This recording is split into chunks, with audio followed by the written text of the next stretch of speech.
Treasury Star Parade.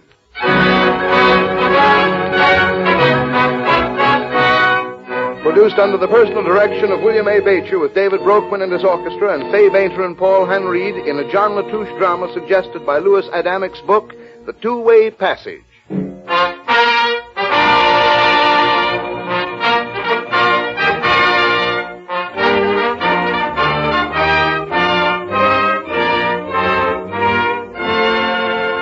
Destiny of America, moving in many ways, rising, ever rising, a nation of nations, a people of peoples, a dream of dreams. Coming from the old country, mixing and moving up and down the land, moving ideas, moving skylines, writing, digging, building, singing. Those who came, the children of Plymouth Rock and the children of Ellis Island. One-way passage to Plymouth Rock. One-way passage to Ellis Island.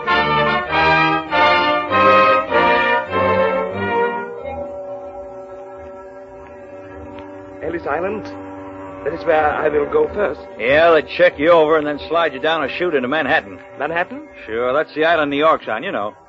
I see. And is work there, yeah? Oh, sure, the country's booming. 1922 looks like the biggest year yet. A lot of new businesses starting, buildings going up, new towns mushrooming all over the place. Sure, you'll get a job right easy. Where you from? Bonnebieren. I never heard of it. German, huh? Yeah. Planning to hang around New York? Nein. I go where here some from Bonnebieren go. Well, where's that? It is called, how do you say it? Minnesota. Oh, Minnesota, you mean? Minnesota, yeah. Yeah, well, we're coming into port now. You still got a long way to go by train. Well, good luck. Thank you, sir.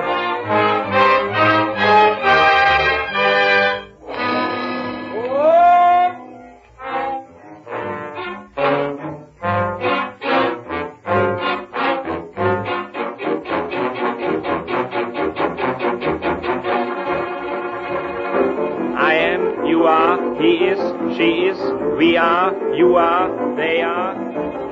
The One-Way Passage. Johann Schmidt, 25 years old, one of the millions who came to America looking for the right to work, the right to worship, and the right to say what he believed. I come, you come, he comes. No, he comes. Watching the country through the train windows, the curious, always changing landscape of the states, seeing in the names new to him the promise of democracy he had not found at home. St. Paul, Minneapolis, Albertville, Clearwater, St. Augusta, Water, Little Falls, Belle Prairie, Topeka, Lenox.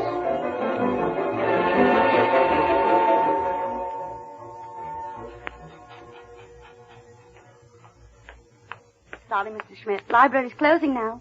Oh, I'm sorry, Miss Krill. I was reading so hard, I didn't notice. What are you reading tonight? I hope Barry finished the book. It's a nice book, isn't it? Yes. Well, I hate to shoo you out, but the janitor's about to shoo me out. Oh. Perhaps I can see you home again? That would be nice.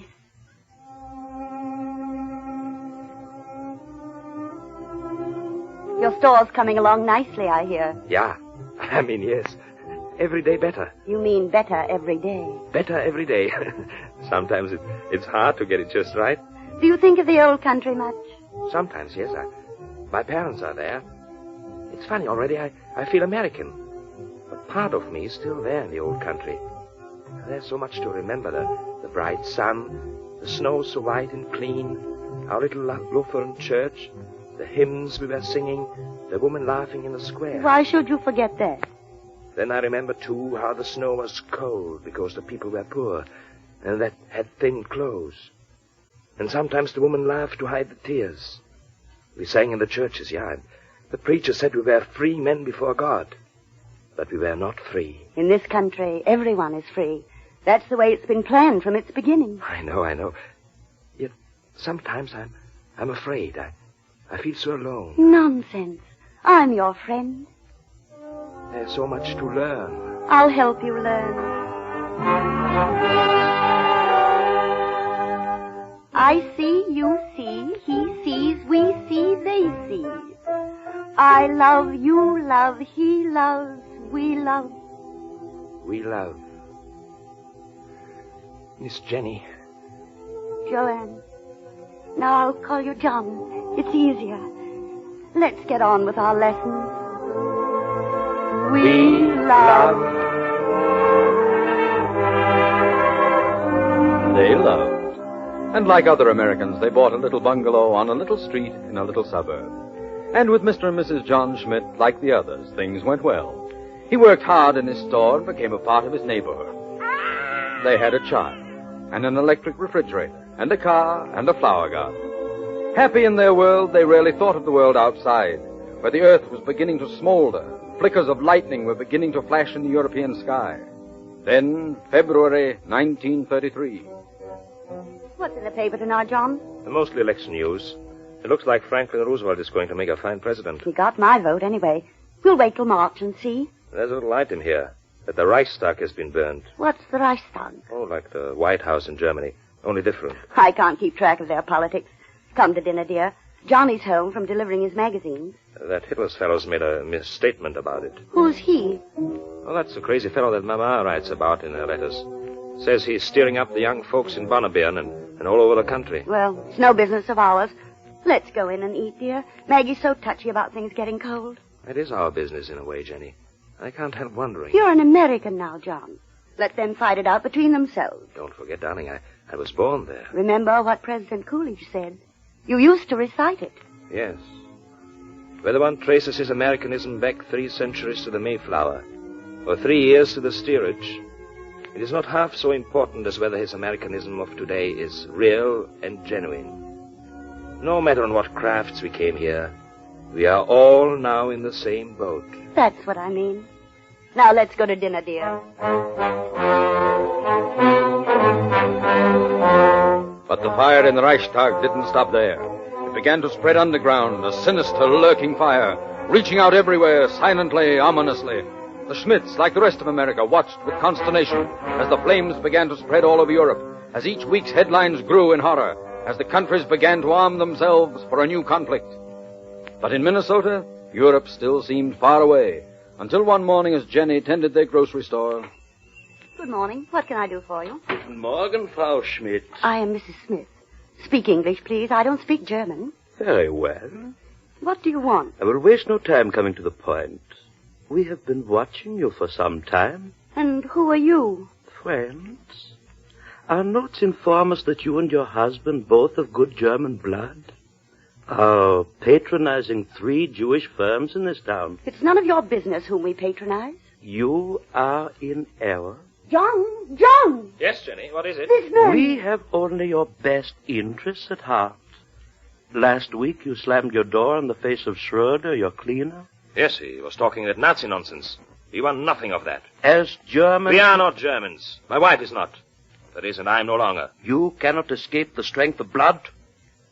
I repeat, as Germans you must cease to patronize the aforesaid Jewish firms. And you must resume the services of Schroeder, the cleaner. Get out of here before I throw you out. One moment. You will regret, Violet. I said get out! Your parents, Herr Schmidt, are Rudolf and Elsa Schmidt of Bonneville, nicht wahr? What has that got to do with it? Are they not? Yes. You read your American papers. You know that our party purges not only traitors, but those who share his blood. Why make your innocent parents suffer for your disloyalty? Oh, you wouldn't do that. You wouldn't dare. We do what we must, Frau Schmidt. Those who stand in the way of our great destiny must be destroyed. Jenny, what shall I do? There's nothing we can do, John. Good. I am glad you realize your duty. But remember, there will be those watching you to make sure that you carry out your duty. Good day. I will see you again. What shall I do, Jenny? What are these people doing here in America? With their lies and threats and persecutions. Threatening our loved ones in the old country. Turning one good American against another just because they are of another race. John, please. It is like what that madman Gubble said. He boasted that it will be easy to make a bloody revolution here in the United States. No other country has so many social and racial tensions. We shall be able to play on many strings there. Don't believe them, John. They don't understand. How can they? They have only fear and hatred in their hearts. How can they understand love and brotherhood? Look, John, my people came to this country 100 years ago. And since then, we've lived side by side with all sorts of other races and colors in unity and love and tolerance. We built faith in each other and faith in the power of all of us together. We struggled side by side with the land against the Indians in spite of starvation and storms. And out of that faith, we raised our cities and built our machines and dug our mines in harmony and equality, John. We're not going to turn back now. We began as people. Then we became states. Then a union united in a common cause, all of us. No, we're not going to turn back now.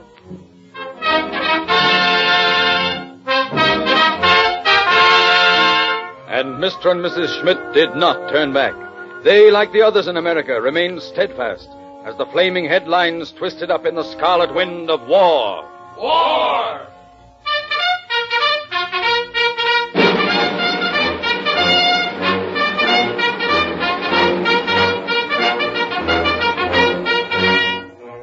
War. We're in it too, Jenny. I'm glad. I knew we wouldn't be able to stay out of it. They wouldn't have let us if we'd wanted to. Father? Hello, Mom. John. Yes, son? Some fellas in our class are going to enlist for the Air Corps. I want to join, too. No, Johnny. Why not, Mother? Oh, you're so young. You're only 19. You only have to be 18, Mom. What do you say, Dad? But no, Johnny. Wait a while. At least till you're through school. Another year, maybe. The other side isn't waiting, are they, Mother? What do you say, Pop? Yes, son. Go. Of course you must go. I'll be going too, I hope. John. I'll be going and using my other ticket. What other ticket, John? I don't understand. My ticket back. You remember what you said once about my passage here? You said all America had a passage here. A one-way passage. Leaving the old world to build a new one. We've built that new one. We've built a land of freedom and liberty. And now it's time for us to use our passage back. Time to take what we have learned here back to all of the places that we and our forefathers came from. We must go back and teach them these simple, beautiful things. Life, liberty, the pursuit of happiness, equality, tolerance, decency, faith. All of the things that make life beautiful, that we have learned and make work here. This is a crisis for all the world. But it's more than that, too. It's an opportunity. Not just for the big shots and diplomats, but for us, the ordinary people everywhere. America has written us our ticket, our two-way passage back. And we are coming back. Do you hear over there? You liars! You gangsters! You traitors and murderers! We are coming back!